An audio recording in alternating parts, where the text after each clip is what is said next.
to be looking at things you didn't know about Avengers Endgame. This movie was the end of an era in the MCU. It brought us joy as well as sadness, but it is one of the best Marvel movies to date, even if Tony Stark did die at the end. You may think that you know a lot about the movie, but I bet there's at least one thing in today's video that you didn't know. Number 1. In Avengers Infinity War, we see Thanos snap his fingers and half of all living things in the universe disappeared. As the movie was cutting between people disappearing, we saw many members of the Avengers disappear into thin air right in front of our eyes. At the beginning of Endgame, we see Hawkeye with his family before they disappear, unaware of what just happened. This scene was actually supposed to be in Avengers Infinity War, but the Russo brothers thought that it would be too disorienting to have this moment added into Infinity War because they were already cutting in between many other people disappearing. They decided that the start of Endgame would be the perfect fit for this scene to remind you of what happened at the end of Infinity War. Number 2. During Endgame, we get a moment where Tony leaves a message to Pepper as he thought he was gonna die.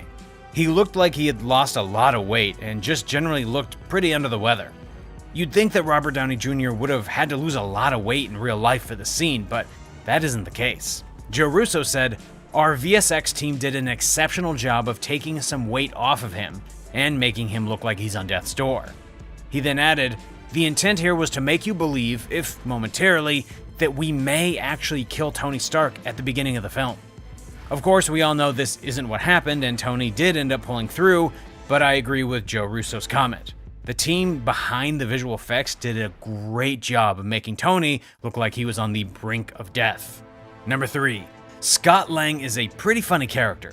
So the Russo brothers decided that it was very important to show us life on Earth during Endgame through his eyes, because it had more of an emotional impact on viewers this way.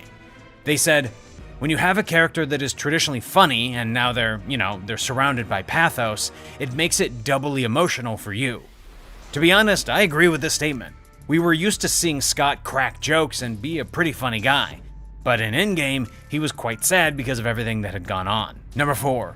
Professor Hulk is a pretty beloved character, and many people prefer him to the raging green monster version of himself. We first saw him in Endgame, but he was almost shown in Infinity War. In this film, Hulk and Bruce Banner were not really getting along, and when Bruce really needed the angry green guy, he refused to come and save the day. This moment forces Bruce to step up and be a hero himself. According to Stephen McFeely, we would have seen this new version of the Hulk fighting in Wakanda at the end of Infinity War when Bruce needed his help. He said, and at his hour of greatest need, they make some sort of compromise, and smart Hulk rips out of the armor and beats the crap out of Cole Obsidian and destroyed him. The reason why we didn't see Professor Hulk until Endgame was because it would have been a little bit odd for Banner to have a victory in Infinity War when everybody else was suffering from major losses. Number 5. If you've watched either Spider-Man Homecoming or Captain America Civil War, it's very clear that Tony Stark cared a lot for Peter Parker, even though he didn't always show it. We actually learned just how much Tony cares about Peter during Endgame, as we see that he kept a photo of him near his father, Howard Stark, in the kitchen, and it has been there for years, showing us that Tony felt like Peter was a member of his family. The Russo brothers say that Peter Parker was like Tony Stark's child, and that makes his death that much harder, honestly. The way that Peter spoke to Tony during his last breaths makes this fact a hard one to swallow. Number 6. Around 1 hour into Avengers Endgame, we see Hawkeye go down a path of vengeance.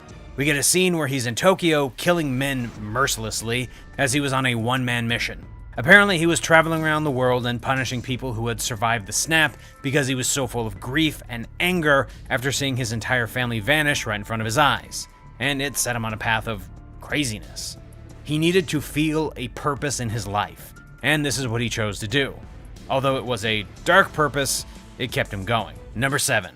Rocket the Raccoon was a pretty loved character that we first got to see in Guardians of the Galaxy. He's actually portrayed by 2 different actors, Bradley Cooper and Sean Gunn, who is actually the director James Gunn's brother. Bradley Cooper was the voice and Sean Gunn acted out the movements in the 2 Guardians of the Galaxy and Infinity War Endgame.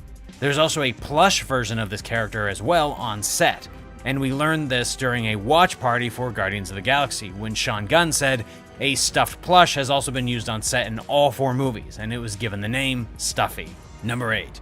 One question that many people have pondered over while watching the final film was whether or not Nebula knew that something had to be sacrificed in order to get the Soul Stone. It seems like she let Hawkeye and Black Widow willingly go and get the Soul Stone, knowing that one of them would have to sacrifice themselves. However, this apparently isn't the case at all, and she had no idea that this would happen. McFeely said, "Nebula doesn't know about the exchange that is required on Vormir. No one knows other than anybody who was there. She just knows her sister didn't come back at the end of Infinity War." Number 9. In 2023, Nebula was kidnapped by Thanos, Gamora, and Nebula from 2014. And we see Thanos send his loyal version of Nebula to 2023 to bring him to the future. Originally, audiences were not supposed to know that Nebula went to 2023, but this initial idea was ultimately scrapped. McFeely said, "We kept this from the audience, the idea that Thanos was going to use his version of Nebula to replace future Nebula. It didn't work, it was complicated, and it was confusing. In the final version of the film, it's made very clear that Nebula went to the future to try and stop Thanos, which I'm very glad about. If they kept this detail out, as McFeely said himself, it would have been very confusing." Number 10. It was very sad to see Black Widow sacrifice herself so Hawkeye could get the Soul Stone. But it's what had to be done in order to save the day, and she knew that. Many fans thought that maybe there would be a way bringing her back, but Joe Russo confirmed that she cannot come back, and he actually told us why.